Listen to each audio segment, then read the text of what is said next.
你好，我是 Ryan。过去我在 YouTube 频道上分享的影片，大都是教学影片和 IT 相关的资讯内容。但今天这支影片，我想聊一下我自己。我在2022年3月开始移居到日本，目前居住在福冈。距离拍摄这段影片至今已经过了2年半。这段时间，我对于居住在日本有一些想法和感触，所以拍摄这段影片，分享和记录这个过程。我第一次来日本是在2007年的时候，我当时研究所刚毕业要去当兵，我准备在当兵前夕去骑脚踏车环岛。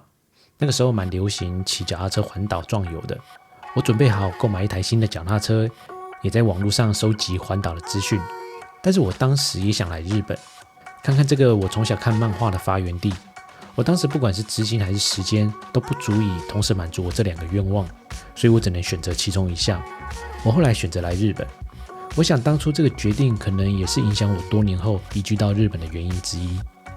2007年我第一次来到日本，那是一趟5天4夜的旅程，主要的地点是在关东地区的东京和伊豆半岛。第一次看到东京，不免俗的要去看东京车站和东京铁塔。当时我看到日剧中的场景，感到相当兴奋。你现在看到的影片就是我当时用相机拍的，画术很差，也没有防手震，但是很真实。我重新看了一次，真正感受得到当时开心的感觉。即便天气不好，也不影响我的心情，什么都想拍，什么都想照，连在车上一晃眼的平房都要照起来做纪念。我当时对于日本服务态度印象深刻。当我从旅馆离开的时候，旅馆的全体员工会向离开的旅客挥手致意，然后鞠躬道谢，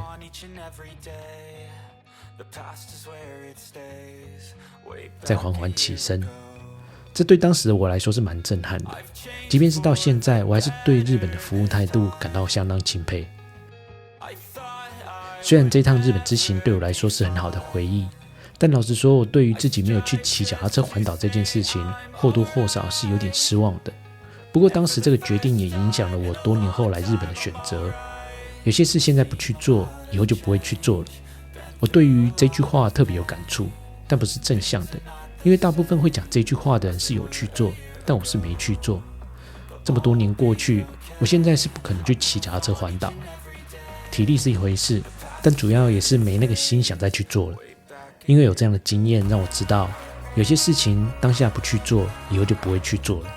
这或许也是推动我2022年来日本的动力之一，因为我不想再让多年后的自己再次感到后悔和失望。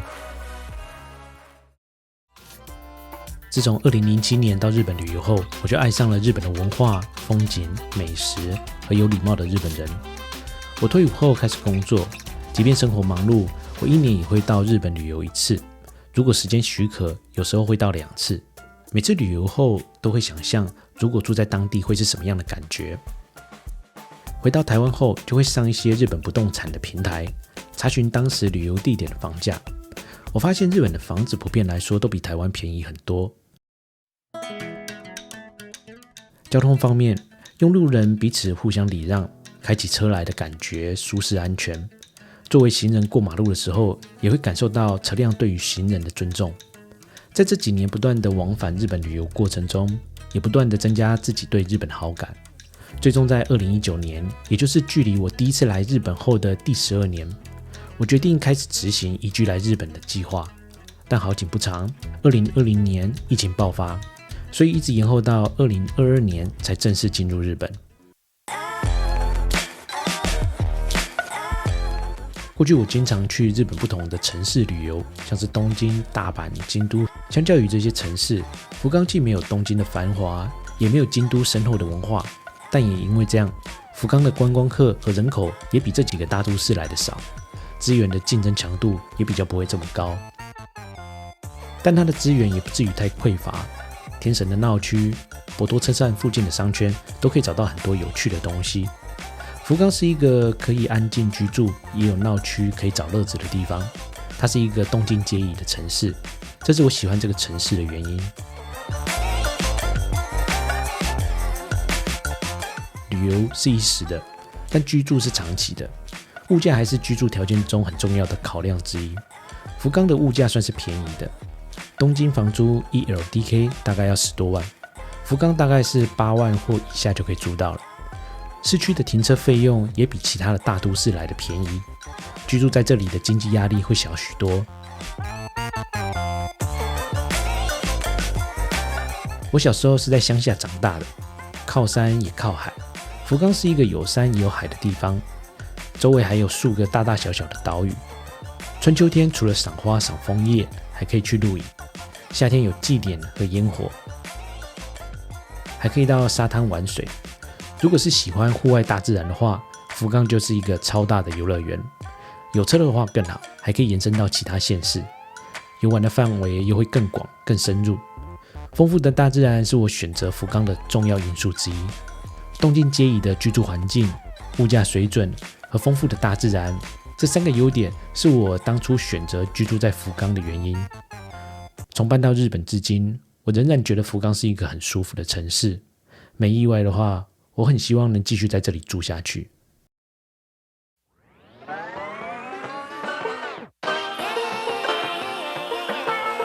虽然居住在日本有很多优点，但一开始我们来日本的时候也不是什么都很顺利。一落地我们就要开始处理很多杂事，像是找暂时的居住地址、办电话卡、申请银行账户，或是了解回收的瓶罐是礼拜几才回收，这些大大小小的事情。有些事情做错了，就需要花费额外的金钱和时间来弥补，但这都是小事。但有些事情用钱也没办法处理，就比较麻烦。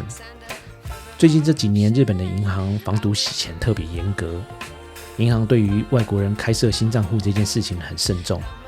我需要带着我公司的创业计划书到银行和行员和主管报告说明，他们理解你的金流和商业模式后，经过层层审核，才会放行开法人账户给你。我目前法人账户也只有1间审核通过，有很多银行是被拒绝的，有的连说明都还没有开始就直接拒绝你。据我所知，有很多外国人也是被拒绝开户的。总之，我刚到日本落地的时候，在开立日本账户这件事情上，的确遇到了一些瓶颈，花了许多时间和精力。当时我很担心自己没有办法顺利取得银行账户，但还好最后有顺利完成。我如果没有银行账户，就没有办法将钱汇到日本。虽然生活花费可以用台湾信用卡支付，但这一开始还是需要很多现金处理事情，像是租房子，签约的时候要缴一笔初期费用，押金、礼金、中介费，这些钱加起来大约是1个月的房租4-5倍。我因为没有银行账户，所以我必须用我从台湾带来的现金支付，这就占掉了我当时所有现金的一大部分。没有现金，对于当下的我来说是很没有安全感的。所以当时我知道银行愿意开给我们的时候，我高兴的心情不亚于刚进日本时候的感动。除了银行之外，还有许许多多不懂的事情要处理。我到现在仍然不断的在摸索和学习。这段时间遇到许多贵人和朋友的帮助，没有他们，我也无法走到这里。FGN 的全名是 Fukuoka Growth Next， 他们是帮助我的贵人之一。这是一个与福冈市政府合作促进创业的机构，他们专注在支持福冈的 IT 新创产业发展。我来日本成立公司的第1年，将办公室设立在 FGN 的大楼里面，透过 FGN 的协助，帮助我在日本创业初期能够稳定的成长。能在创业的初期获得 FGN 和福冈市政府的协助，对我来说是非常幸运的。我特别感谢他们的照顾。这段影片不是商业合作， FGN 和福冈市政府也不知道我在影片中会提到他们，但他们的努力和这栋建筑物背后的故事带给我不少启发和感动。这栋大楼原本是一间历史悠久的小学校，最早可以追溯到1873年创校，而现在看到的校舍则是在1929年昭和4年的时候落成的。后来因为学生的人数逐年减少，这间小学在2014年停办。2017年政府将这栋大楼改建为新创基地，也就是现在的 FGN， 重现这片曾经培养无数人才的空间。他们将部分的校舍拆除，留下包含大门的主要建筑物，原有的教室则转变为新创公司的办公室。这些公司现在分布在大楼的2楼和3楼。我以前在2楼中的其中一间小教室，现在这栋大楼的后方则是一栋全新的大楼，是一间酒店和商办的复合式大楼。当时我还在 FGN 的时候，新大楼正在兴建，在新大楼和旧大楼之间是一块公园绿地，这2栋大楼比邻而居，它们就如同过去孕育人才的小学校和现在的新创基地，共同象征着不断成长的生命力，最终成为这片顶天立地的新地标。